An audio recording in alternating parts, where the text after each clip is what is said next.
You're listening to a main feed episode. Go to patreon.com/Celtic Lagers where €5 a month gets you weekly full-length episodes, stray bonus content and access to the back catalogue. Also helps cover hosting and gives us money for sweeties. Thank you. Celtic Lagers.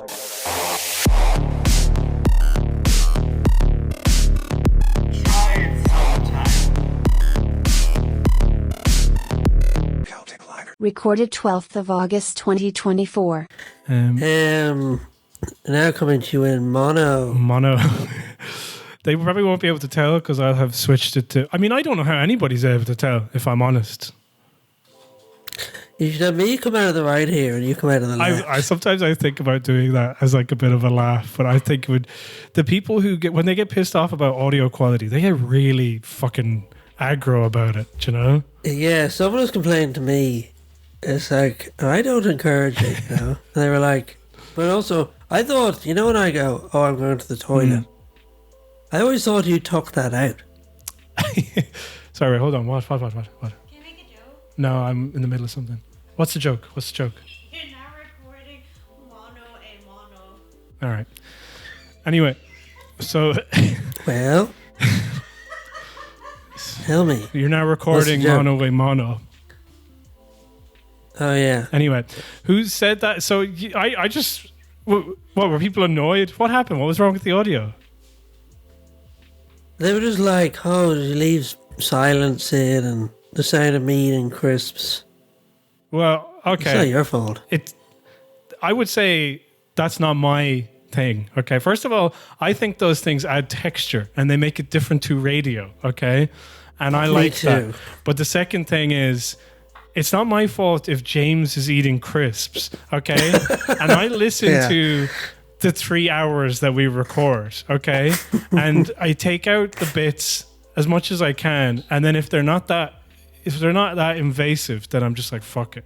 But this idea of people being like super sensitive, like, I don't know, somehow it's like, I don't know, is that fair for me to be like, you know, like mouth slaps and things like this, where you're just like, that's just the sound of our voices. At some point, you're just going to have to be like, I have to embrace this, that this is what happens on the show. I'm looking at my waveform and I'm hoping now that it's not going crazy.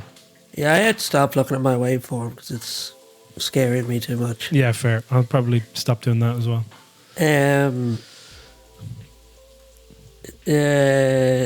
Last thing I'll say, at one time Enda was like, yeah, I think I could hear like the washing machine on in the background before, and I was like, that's all part of the natural sound of like, you know. Yeah, I never understood. Sometimes people are like go YKS or Paper Pocket, or it's like, oh, what's that, you know, I'm trying to think of it, like a lawnmower.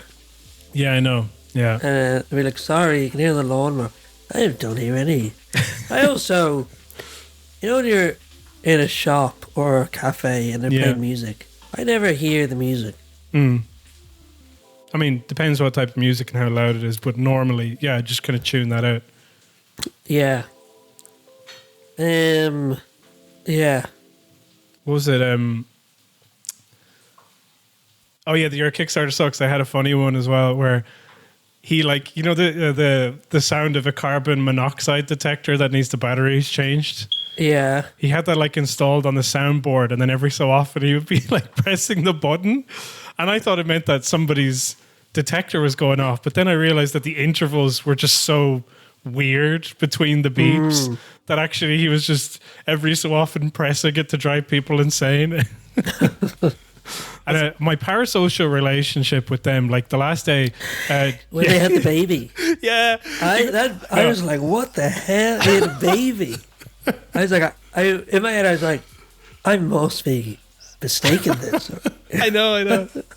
JF had a baby. Yeah, a baby boy, and I was like, I was actually going to message you and be like, "Did you hear the latest YKS?" And I was like, "I'm not going to do that because that would be so." I was going to message you, and then I was just like, "Oh, he'll hear." Yeah, I know. Yeah, that really blew my mind. I kind of like, he has like 2 kids, which is also, I know too much about him thankfully, like, nobody has, like, they've cultivated a fan base that wouldn't put up a picture of his wife or his kids, which is a nice thing. So I don't know their names. I don't even know what they look like. You know? That's why they deleted the subreddit. Oh, really? Because all that sort of stuff was happening. That's so mad. Yeah, they did that.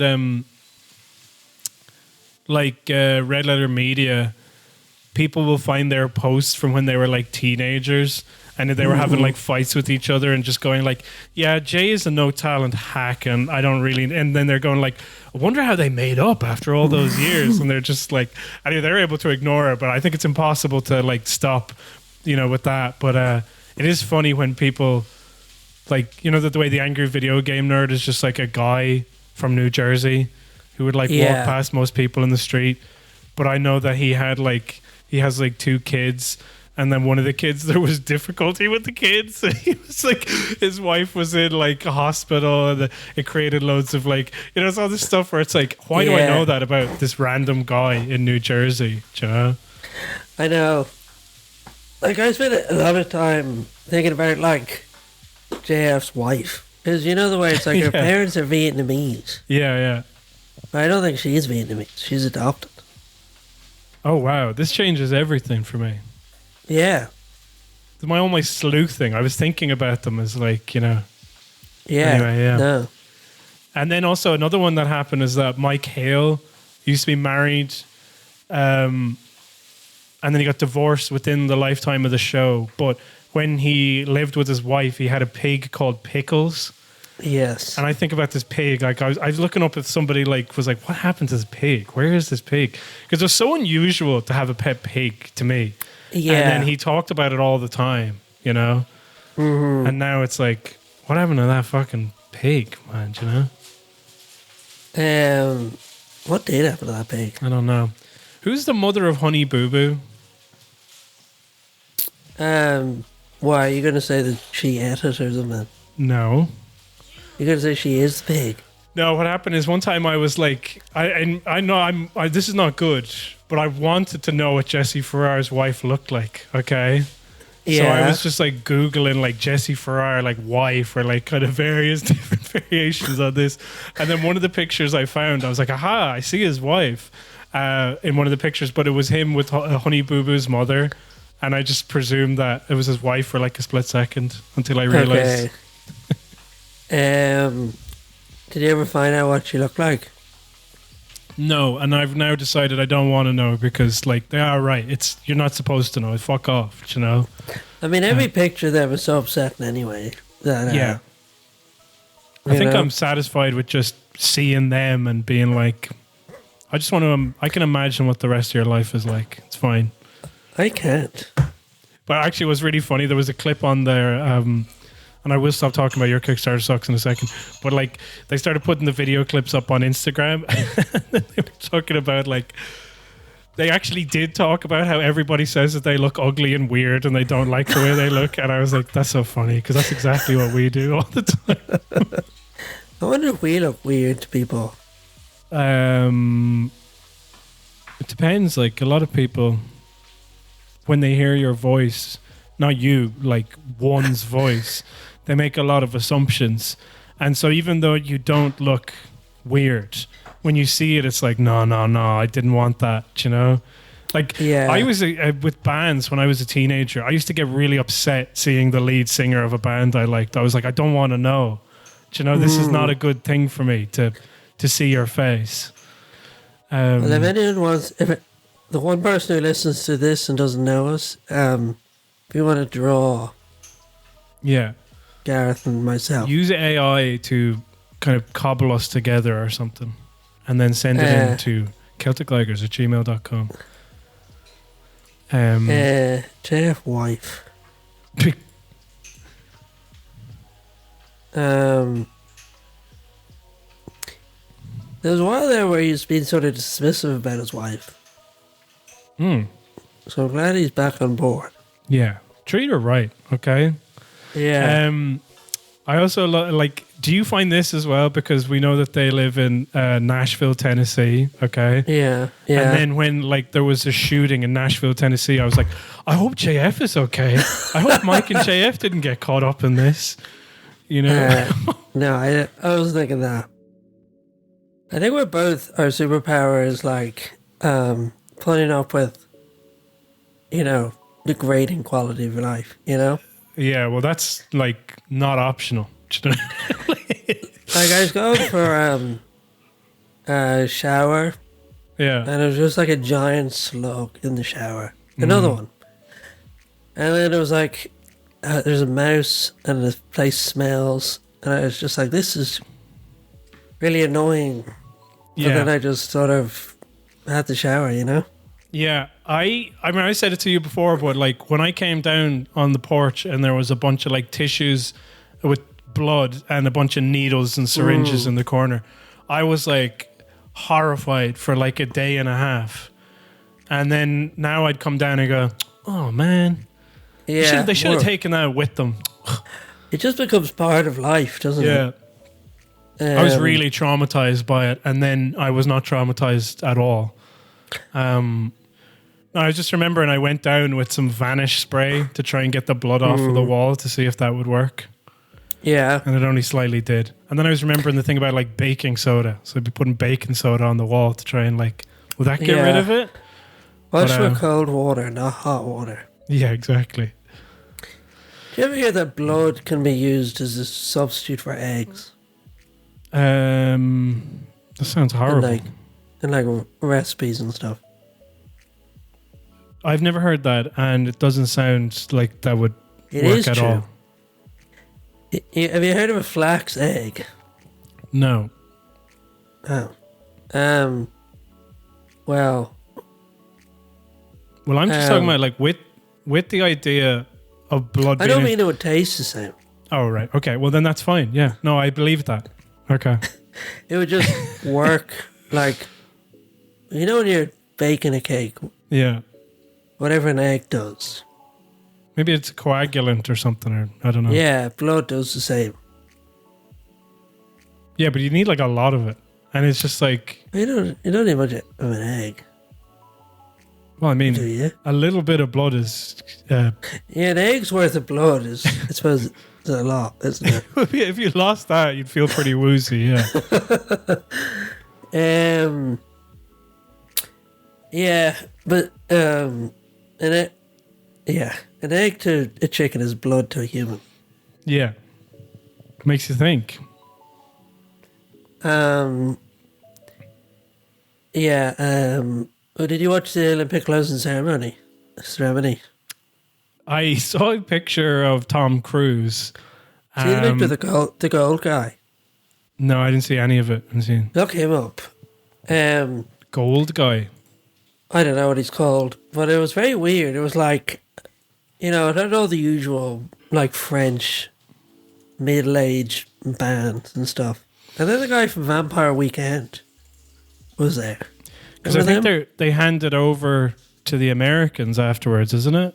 Do you know? But yeah, but they were just anyway. There was a bit where they're like, imagine 5 million years from now, an alien lands on Earth, and he has to figure out what the hell's going on. Mm.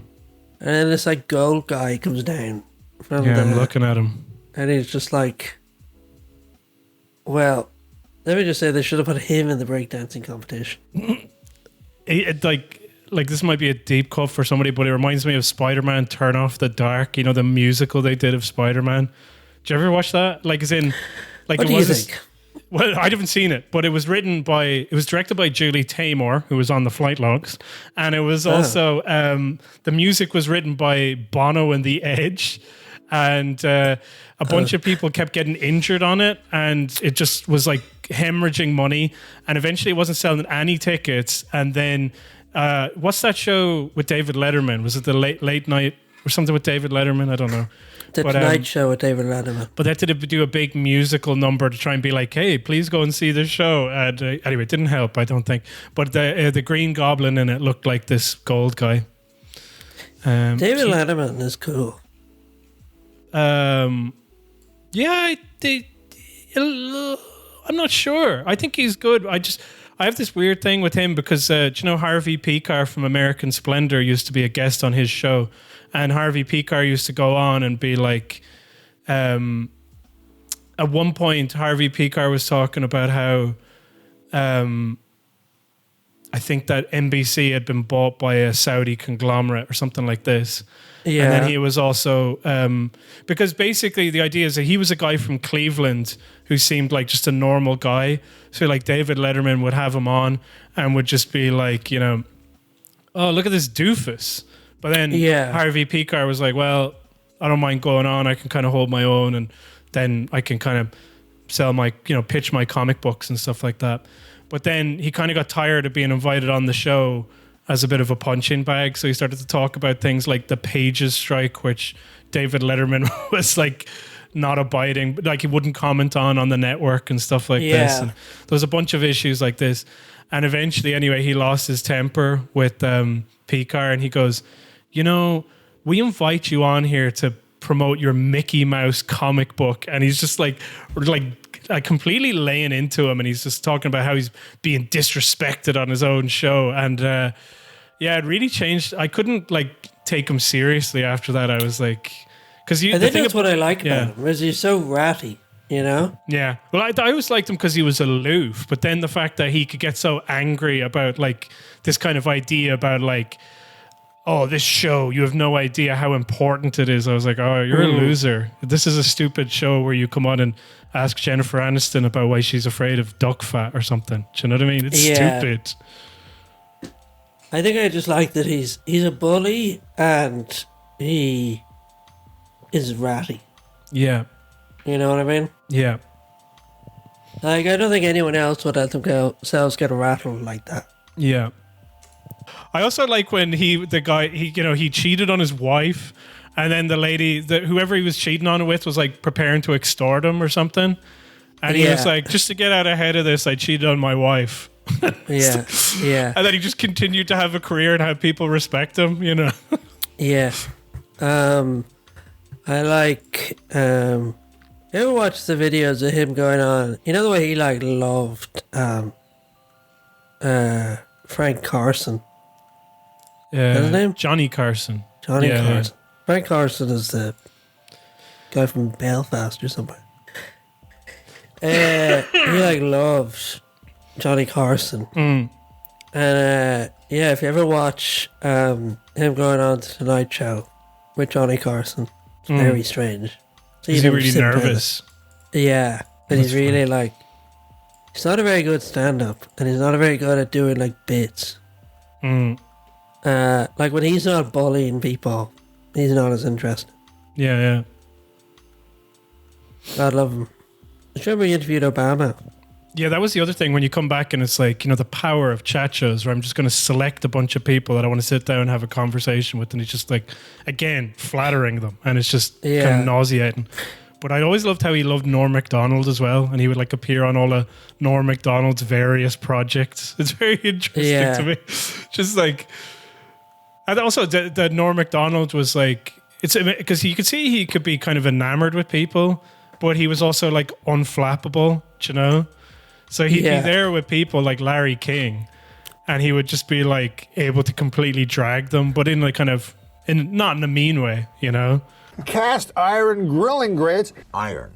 You don't pronounce it iron. That's what everybody tells me. It's the iron horse. Like Lou Gehrig was the iron horse of baseball. Yes. The word I-R-O-N is iron. No, iron. Cast iron.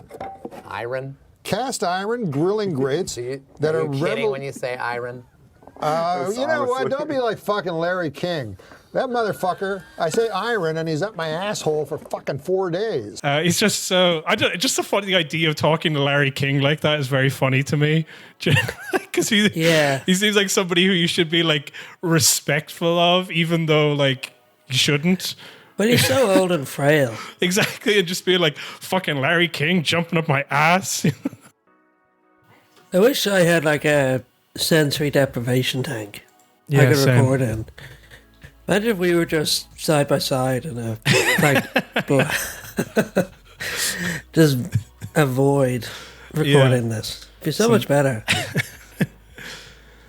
I was watching Tom Sharpling's show. What's that? He's just a guy. He hosts this show called The Best Show with Tom Sharpling. Okay. He's been going for years and years and years, but he's seeing his whole setup where he's there with like the rig and it looks like a radio station, and he's just like, I don't know. I was like, wouldn't that be so great if you were like a Joe Rogan type? You could just sit there and be moving the mic around and like looking up YouTube clips, and then people fucking pay you. That'd be insane. I wish we had a studio. Yeah, that'd be fun. Yeah, maybe I'll move down to Cork or London. Yeah. And we can get that going. Yeah. Maybe I'll just put my all into this podcast. Maybe we should just do that. I was wondering, what if we did do that? What happened then? We should do like live shows, get merch. We should guest on other people's podcasts. We should. One thing we were, I don't know, maybe we shouldn't even mention it, but there's a certain, comedic genius who is going to be visiting our Fair Islands. And who? Oh, yeah. Yeah. Just didn't want to let him know that we're on to him, do you know? I so desperately want to go to that. Yeah, I think it would be funny for like 2 seconds, and then it would be just excruciating. We'd have to like heckle. Like we just have to. Oh God. Like we'd have to. You're right. It would get boring, but we'd have to just then throw a strop and. Yeah. So if anybody who doesn't know, our favorite practitioners of comedy in the UK, Comedy Unleashed, are taking it on the road. They're teaming up with Gripped Media. With Gripped Media to perform in 3 places where I was like, I'm surprised they even have venues at all. Drogheda, Lucan, and Dalkey. Now, I think you could probably. I think it's really foolish to try and do 3 events. Okay? Yeah. I think if you did one and went all in on Drogheda, you could maybe get some people to that, do you know? Yeah, like, particularly with the lineup. So the lineup is Graham Linehan. Oh my goodness. Famous for being severely brain damaged and evil. Oh, he's so fucked in the head at this stage. It's insane. Yeah, and completely self-induced as well. Oh, yeah. Who else? It's the guy who created it in the first place. And actually, I don't know whether he's just the co-writer, but he's potentially the he definitely wrote for it, but I don't know if he created it. Jonathan Pie. Do you remember Jonathan Pie? You know, this stupid, like, do you know the guy? And he's like a newscaster, and then the cameras stop rolling and he keeps talking. He's like, "You fucking Tories, these fucking pricks, these gob, you fucking blah, blah, blah." Oh, yeah. The guy who just kind of tells it like it, and he's been doing that for fucking donkey's years. Just an insanely long time of this one gag, and centrist dads continue to go apeshit for it. They love it. So the guy who created that is, the kind of baldest looking of them. Yeah, I have the lineup. So there's 3. There's Linehan, Andrew Doyle. Yeah. Who looks bald but somehow isn't. Yeah. And then Aidan Killian.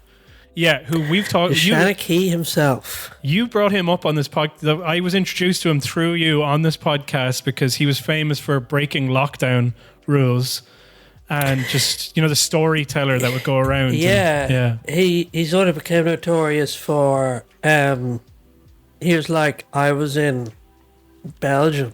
Yeah. When lockdown hit, or when the vaccine came in or something. Yeah. And it was like, I didn't want to have to get the vaccine. Yeah. Before I came back to my own country. Yeah. So he was like, and he would post like video updates being like, here's my last attempt at getting into Ireland from Belgium.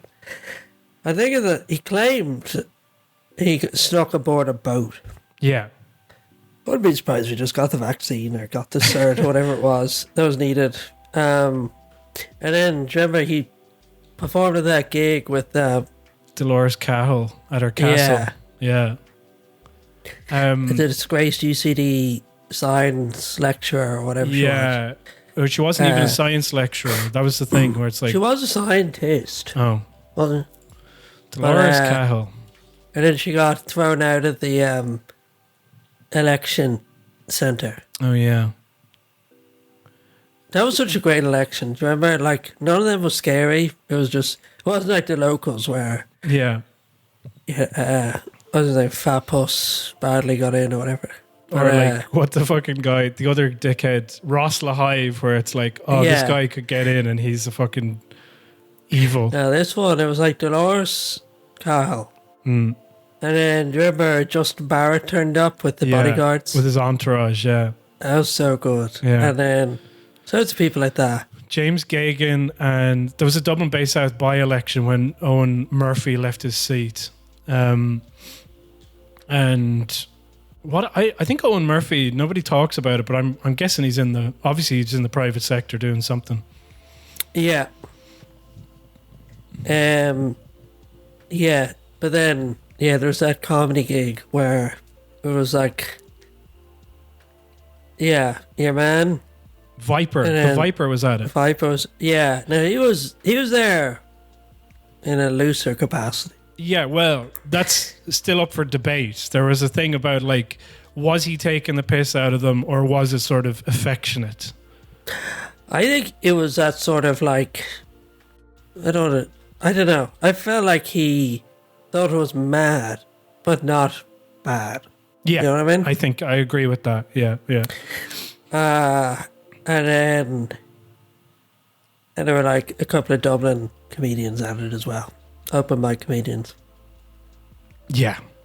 So that was that one. And then also, like, weren't we on his website recently enough? And like something, it was like, you know, because it was like this really, I don't know how to put it, but basically there's many roads to the far right where you basically just become a complete psychopath, and it starts off very humble, and they all come from like different little paths and then become mates with each other, and then even though they're like, oh no, we just accept people have different sets of views, I might not agree with what they agree with, once they see their friends getting dragged, then they're like, well, fuck you, now I believe this. And it just that's when it just becomes this thing where, like, Graham Linehan is now a Zionist. It's just so funny to me. Like, he's just like they were. What was the point of it? There was something. Basically, he just makes that conflation all the time now, where it's like anti-Zionism is anti-Semitism, and it'll be like, well, we all know why you agreed with this guy. It's because, you know, whatever. But anyway, yeah. So, like, the tickets are 25 quid. Yeah. We don't want to give them money ourselves, obviously. Mm-hmm. Now, if someone were to buy the tickets, send them to us, we'd go, obviously. That's not a get out. That's not a get out at all. That's fucking just as bad. Why not? I do not want them to have money in any way, shape, or form. Yeah, but I'm just saying, I don't want them to have the money either. But if someone outside of our control bought the tickets... Graham and send them Linehan, to us. What will be the benefit in turning them down? there's been some funny. We will have to speculate on what could possibly be at that night, but I just because I think we should go to the one in Dalkey and just stand outside. I would be very like, not saying that Drogheda is more racist or Lucan is more racist, but like I think that the people of Dalkey are definitely capable of being incredibly racist. But the thing is, the uncouth brand of awful bigotry that the Comedy Unleashed people would have, I just don't know if, like, do you know what I mean? Like, I would disagree. Because, like, in Drogheda, they do things like, you know, slice each other's skin off and stuff. You know, that's very what they violent do there. part of the world. Yeah. They do. And they don't have much time for comedy. Yeah. Like, their comedy is like tying a dog to the back of a scrambler. You know? Where Whereas in Dorky, they'd be like, because the Yeah. comedy of Comedy Unleashed is like, it's like, what if the culture coverage of The Guardian had the tone of the political cover? You know what I mean? Yeah. It's like, you're reading the arts section, and it's incredibly, like, evil, you know? Because all the, like, Comedy Unleashed, you're watching it, and it's like, here's a funny song, you know? Mm-hmm. That's like something off the Two Ronnies, but it's about how, like... There's only two genders. Yeah. Or it's about, like... Cryptocurrency for some reason. Why the black newsreader makes you so angry, you know? Yeah. But like, it is funny that they have that in common with like the Guardian readers who would kind of, you'd imagine, like there's a smugness, there's a kind of like, they're reading these things, and then when they're laughing at it, the reason they're laughing at it is because they think about who it's pissing off to have this written down. Yes. And so when we're watching Comedy Unleashed, the average age of the audience member is like 60 years old, okay? They're all ancient, and they all have like, ironically enough, purple hair, okay? And they'll always be giving out about the blue hairs and stuff like this. Yeah. But these are like these people who were like, again, like we pointed it out when we were talking about Imam Khalif, but like when they go like, who said that women can't play sports? And then 20 years later, this woman can't play sports because she's a fucking man. You know what I mean? They're like, so they deemed themselves as sort of like a bit out there, kind of countercultural. I've divorced, like my kids are fully grown. Heavily and I have divorced. this cause now, and maybe I like sell jam at a covered market or something like that. But like, I'm imagining there's the British version, but there's a certain kind of like, they're affluent, they're old, but they also see themselves as sort of punks. And that's why they can go to these things and feel like, I'm used to people not agreeing with me, but I'm still fucking right. And so when they're laughing, they're like trying to force out this fucking laugh, this horrible thing. And everybody who goes up there and performs is motivated entirely by hate. So they're like shaking like leaves because they don't have any material. Okay, they just have bile, and then the crowd will like instinctively take pity on them a lot of the time. Yeah, extremely forgiving crowd. Yeah. Do you remember the guy?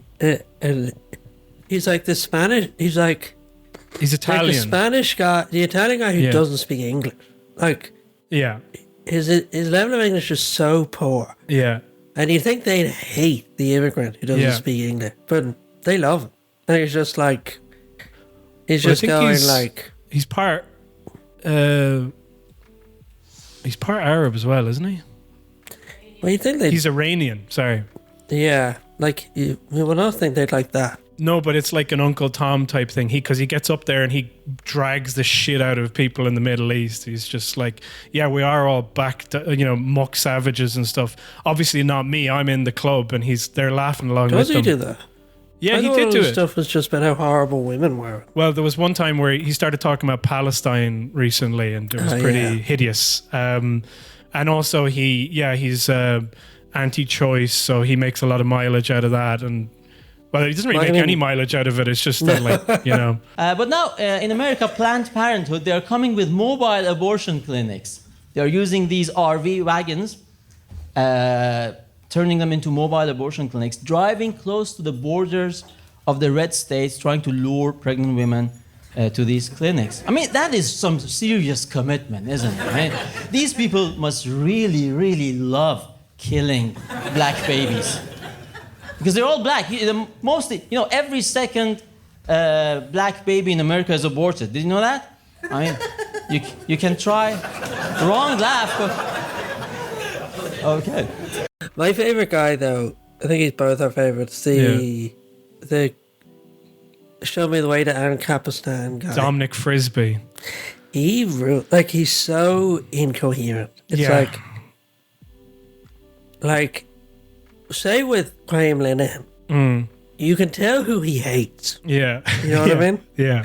Whereas with Donna Crispy, you can't. Like, No. you're like, this guy's so angry. And Very he's peculiar. doing this thing of like, I'm not angry, I'm laughing. Yeah.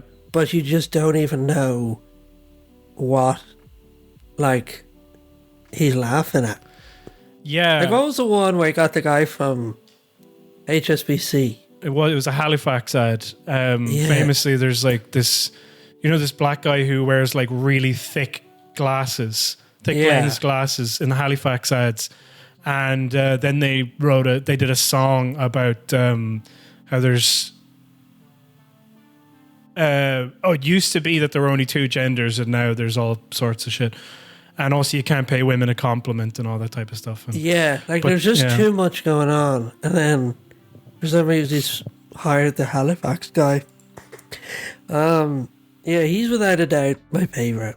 Also, like, his level of production is perfect. It's like he's rented out the top, like, or it's like he just seems to have like a, like Zulu, the British soldiers from Zulu. He was like the top half of that outfit and the ivory helmet, and then he has like khaki shorts on because he's just like, I think I get the idea, I'm not put on trousers. So Anarcho-Capitalism is what he's referencing, and he's like, we're going to go there and it's going to be great. And you're like, okay, so you like anarcho-capitalism. And then he seems to introduce these characters that are making fun of, like, yeah, you just think it's going to be great because that's what you believe in, but actually there's like a load more to it. You can't just have all these things. And I was like, okay, so he doesn't like it. And then by the end of it, he's like, we're all going to go there and be happy. Oh, show me the way to Ancapistan. Guide me to freedom, invisible hand. There are no statists, life there is so grand. We own ourselves in Ancapistan. Rah, rah, rah. British Empire stuff. And you're like, what is fucking going on? And like, anarcho-capitalism is such a tiny, like, it's not, like, it's like if you wrote a song about, like, tankies or something. It's like, it's just a, like, online thing. Yeah. You know what I mean? Like, no one actually, it's not a political force. You know what I mean? Yeah. And all the songs sound the same, and they also have that, like, it just said, I don't know if, like, you remember, but like in Joe Duffy, when people used to ring in and they would like sing their own kind of parody songs down the phone. And we used to have a guy came into the Joy Centre and he would be singing songs to me. It'd be like horny. It's that same feeling where it's like, this is so awkward because it's but like, I don't know how to put it, but when people are very slow with it, like if I was to hear a parody song, I'd like it to be like clipping along. But these guys are like, they're almost doing like fucking a cappella. And I don't mean a cappella with multiple people. I mean like just without. They're going like, oh, I knew that I was depressed. And everybody in the crowd, you can see them just like squirming. Like, because even every like instinct in their body is like, this sucks. But then like, he'll provide them with like, but maybe it's all going to be okay or something like that. And then it switches into a weird Eric Idle kind of sounding song. And then they have the relief of like, oh, I'm not cringing anymore. Oh, that's where I'm supposed to laugh. And then they go, ah! And it's like, but it's to nothing. Nothing's happening. It just doesn't make any sense. But this is what they are. And they're like, this is freedom of speech. And we get to hear like the real comedy. And it's just like, I guess you've made me hate freedom of speech now. They said it's an emergency. You cannot comprehend the magnitude, the urgency. The world's about to end. We must do what these experts say if we are to avoid extinction and oblivion. Act now or be destroyed. The end is nigh, this fact must be addressed. Nevertheless, maybe climate change is just a hoax, a racket to exploit well-meaning folk, to get subsidies, grants and aid advanced. They say there's no solution. Really the goal is social control and to sell absolution. Maybe climate change is just a hoax. I just want to see it in real life. I just want to go. Like, because I know this is like, or maybe I'm like, I'm just thinking about like the people who are motivated by hate, as in like, I'll go to this because that'll fucking show them, you know, this will be like, you know, the people of Kulak Says No sitting down watching. This is the guy who made fucking Father Ted, okay? And he got hounded out just for his fucking beliefs, because he said what he was on. And you're just going to be sitting next to those like fiercely aggro people. But then I also, well, okay, yeah. Not in Dalkey, maybe. Well, my thinking is that, like, say the Kulak Says No people. Yeah. They don't need comedy. No, they'll just show up for support. Because Grip said it as well.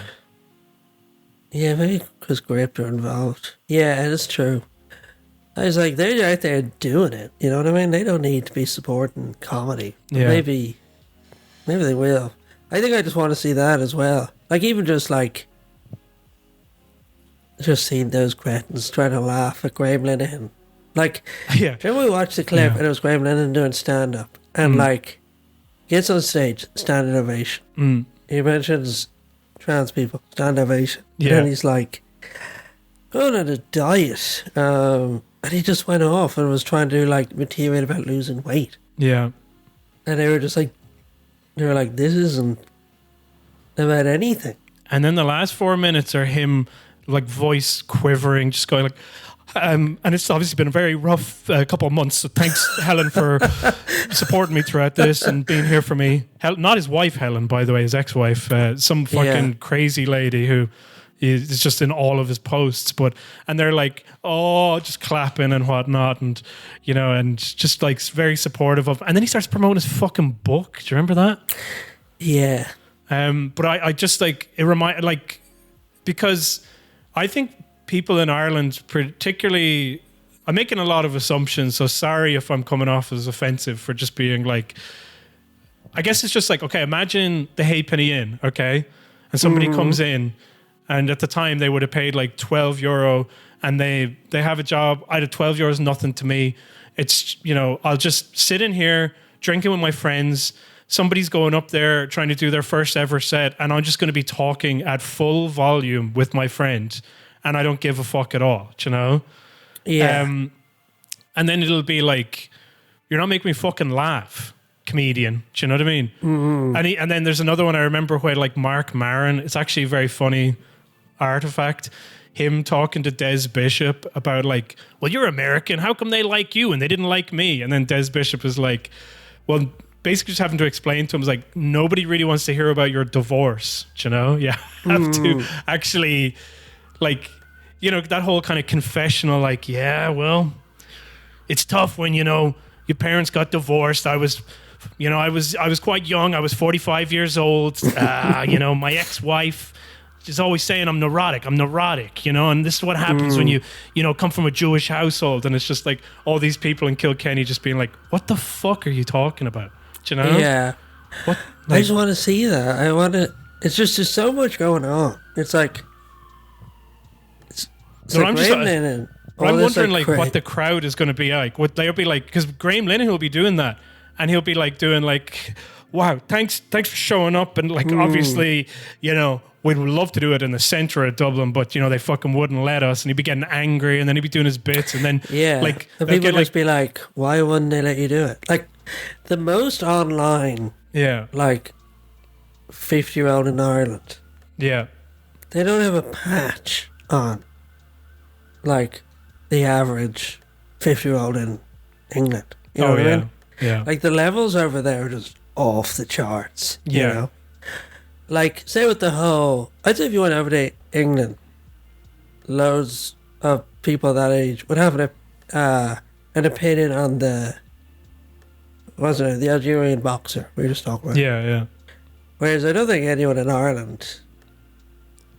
People are starting talking about it, and then there have been like some people our age, some little pieces to say about it, but like there's I'm definitely 15 not years the off. 50. not the same animosity. What'd you say? I'm 15 years off 50. Disgusting. Why'd you have to say that? No, but I could see it getting pretty rowdy by like minute 3 of Graham Linehan's set. Like, I don't see them winning over the gripped audience that are going to be there to see it. Yeah. But then again, maybe we just have to watch the footage from the Viper thing to see how they responded to him. You know? The Viper thing though was a bit more like it was true counterculture. You know what I mean? Like in a way I don't agree with, but like at the end of the day, the people who turned up there were fairly hardcore. You know what I mean? Whereas the ones who turn up to the Dalkey, like I feel like I talked about this before, but like the people who turn up to this could be the people who go to like the Dalkey Book Festival, and they're just like, "Oh, I saw John Ronson, and then I saw Graham Linehan," you know? Yeah. And they just have maybe they have no preconception. Yeah.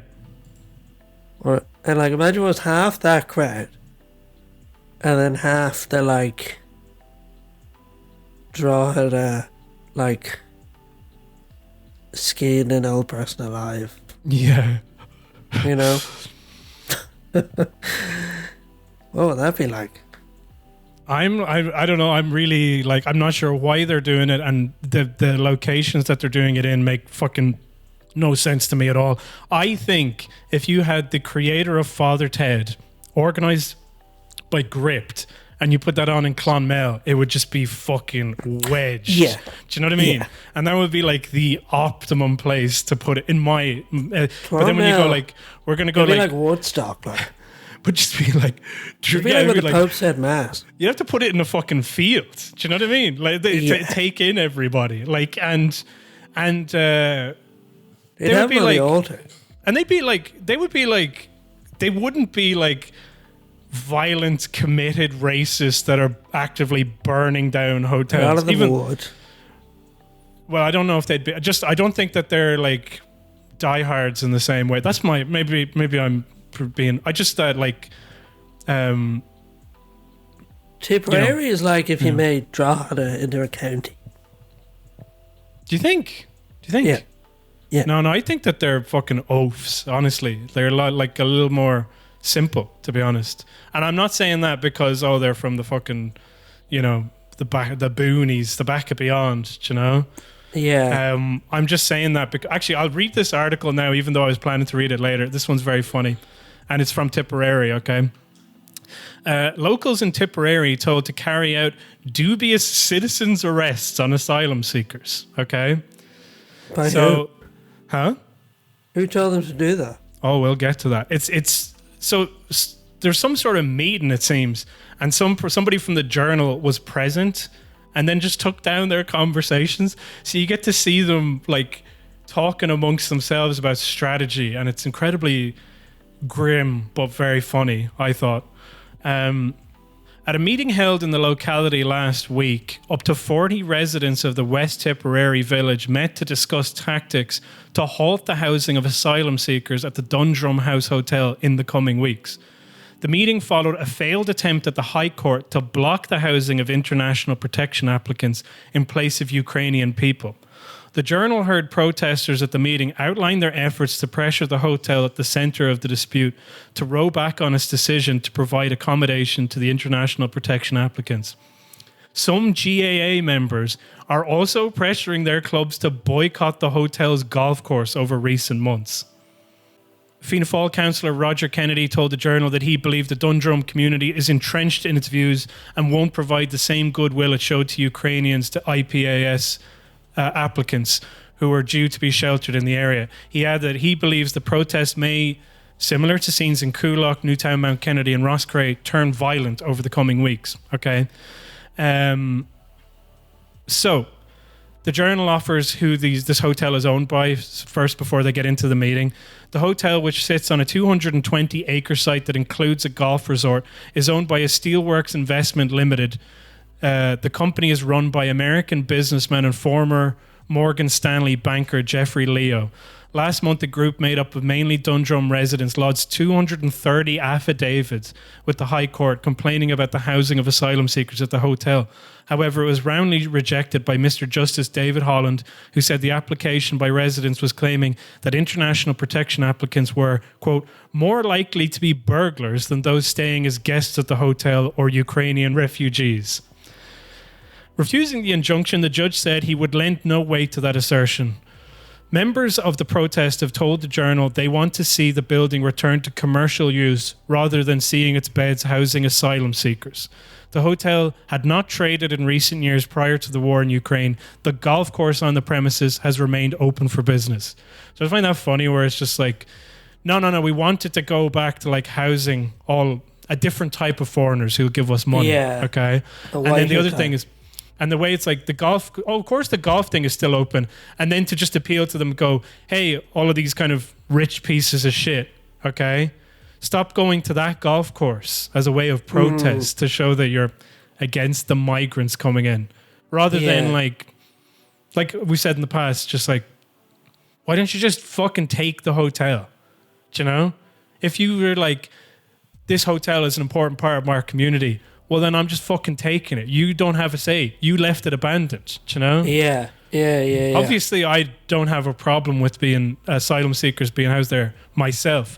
All I'm saying is like, why is their solution to be like, how can we give this over to another grubby businessman who doesn't like give a shit about the town and is perfectly willing to let this place like rot while there's a housing crisis going on, do you know? Yeah.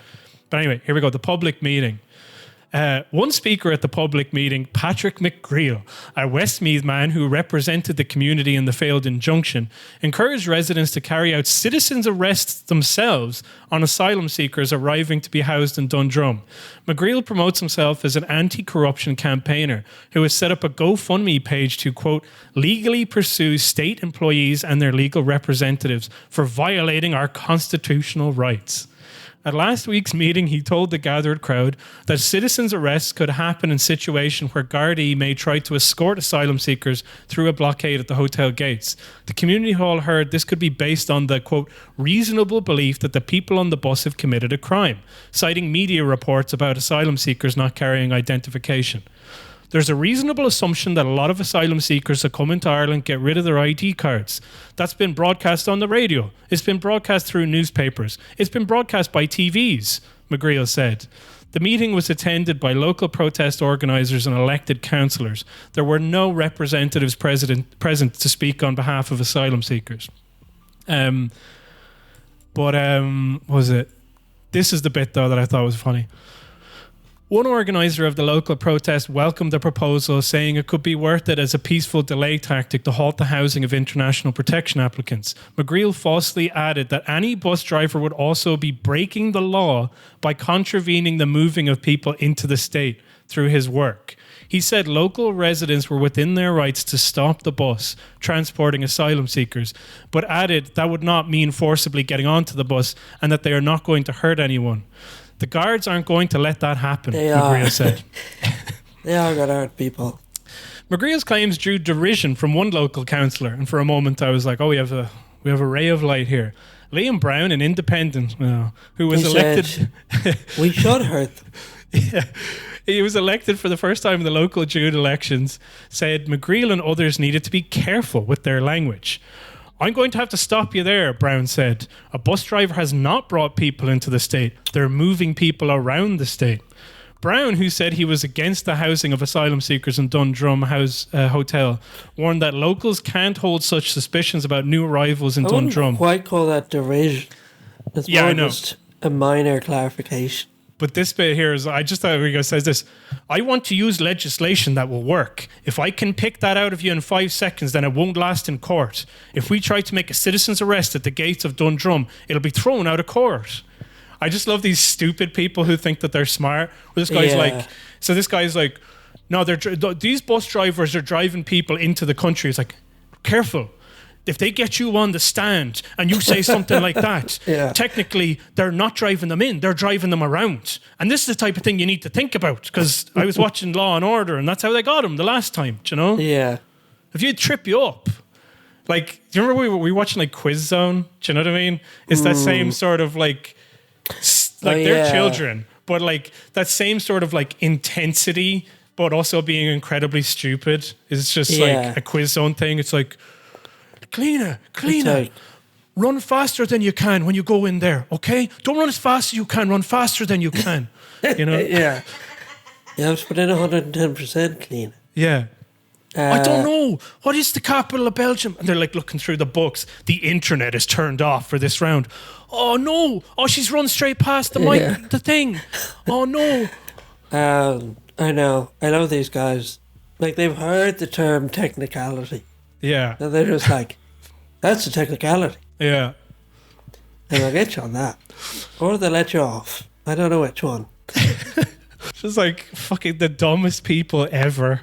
I mean, it will get violent, probably, but I'm just saying 100%. that I just thought that they'd be a more receptive audience to Graham Linehan's fucking whining, do you know? Whereas I think that the other guys, the fucking Kulak guys, just like veins in their forehead and they're like having to sit still for 10 minutes and it's driving them fucking insane, do you know? And they'll just be like, they won't even be laughing. They'll just be like, whoa! You know, like when they hear something they hate, do you know? Or what does Graham Linehan think about migrants? I would love to know. I mean, there's no way to find out because he only posts about the one thing these days. So I can imagine him being like he's so divorced from, like, I don't say reality. I mean, he is, but like, you can imagine he's not even aware of the migrant crisis. You know what I mean? I'm sure he has a take. I'm sure he does. And I'm sure it's like, you know, contradictory and stupid. It's not his main focus, but he's like, I'll just trust the guys who like me. And actually, I love the people who like me now. They're actually better than the people who liked me before. Those dinner parties that I was having with Matt Lucas, they were terrible. I love sitting down and, like, you know, seeing Helen Stainland's, like, you know, wine-stained teeth as she's cackling about some post that she made. That's actually great to me, you know? Yeah. I actually never thought about that. Yeah, they just go to each other's house and talk about, like, what they posted. Yeah. Oh, like there was another funny one that during the Olympics, somebody like won like something. I can't remember what it was, but they did this, like, they crossed their arms in like an X motion. Okay. Yeah. When they were up receiving their medals, and Graham Linehan was like, "Yeah, great. You know, more people in the battle." And then next tweet was like, "Oh no, it turns out it's something else. Oh shit." But he thought it was like X for X chromosome. Exactly. That's exactly what he fucking thought it was. Funny. So there's like a picture of him on like a fucking like Zoom chat with Helen and this other guy, and they're doing the X thing. And it's just like, God damn, man, you guys are such fucking... And then they have this one here. He retweets Megyn Kelly, who's, you know, the Fox host over in the US, who's a big racist. Holy shit, they really did it. They gave the women's gold medal to a male boxer. I can't with this shit. And then Graham tweets it. The longer you're in this fight, the more you're demoralized by the friends and colleagues who still won't speak up, who see all this but pretend they don't. Arthur Matthews, Neil Hannon. And then the next tweet, the tweet before that was, maybe I should only do drunk tweets to paid subscribers. Yes, that's what I'll do. So he's just saying, like, I'm at home drunk tweeting, getting mad about a guy I made a show with, not saying that trans people aren't real. Yeah. Insane. Like, it's crazy to still call him a friend. Yeah. It's like, I feel like they haven't spoken in years. Well, like, the thing is that, like, it is also comparable to Zionism because it's not like Arthur Matthews condemned him. He just didn't full-throatedly support him. That's the difference. So, like, Arthur Matthews was interviewed for The Independent, and he basically said that he thought that Graham was speaking his mind, and he was very brave to, like, speak his mind, and, you know, like, he doesn't have any opinions on it, but, like, he supports his friend, was essentially what he said. And Graham Linehan is like, fuck you. You women and girls are being mutilated and you won't say a fucking thing, you coward. It's insane. It's just like, they just need complete obsequiousness. Not even just like, hey, you do you. I don't have any fucking stake and so I don't give a shit. You know? Have you ever been to Tipperary? Yes. My auntie lives there. Oh, yeah? Yeah. Is it as bad as I imagine? Worse. Yeah. Really? It terrifies me. The place terrifies. Actually, no, sorry. She lives in Moneygall. Is that in Tipperary? Isn't it an Offaly? Maybe it's an Offaly. Maybe I have that wrong. Offaly is where peat industrialization was developed. It's on the border between Offaly and Tipperary. Your aunt is from Moneygall. She's not from Moneygall. She just lives there, and I have no idea why.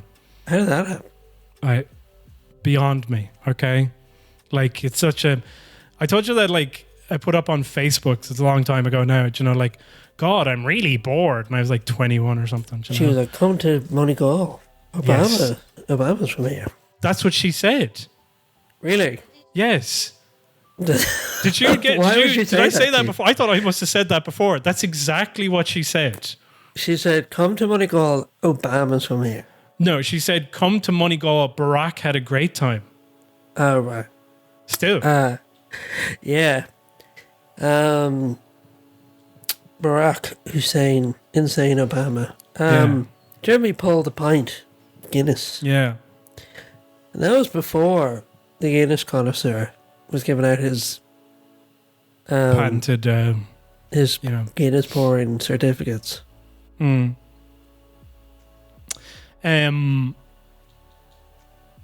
we talk about the breakdancing? Or will we talk about the breakdancing? I feel like if we were interested, we already would have. I mean, the breakdancing was, I didn't know anything about it. Zainab was watching the Olympics, like, oh, I want to see the breakdancing. And France apparently the host city gets to choose a sport that's introduced. Is not the, Yeah. Not the place to introduce breakdancing. You know I would say yes. No, but also it's exactly the place that would. I just, once you heard it's like, they'll be like, you know what we should make? We should make juggling an Olympic game. That's something that France would do. And then they did like fucking breakdance. I suppose breakdancing as well is like, people who like breakdancing are the people who are like, oh, I like rap. I love like Biggie. You know? Yeah. It's like, that was real rap. I like Biggie. None of this modern shit. And they'd be like... That's the end of the free part. In the rest of the episode over on patreon.com/CelticCligers, hear all about Olympic breakdancing, Kamala Harris scolding Palestine activists and more freaking Deadpool talk. Snoochie boochies.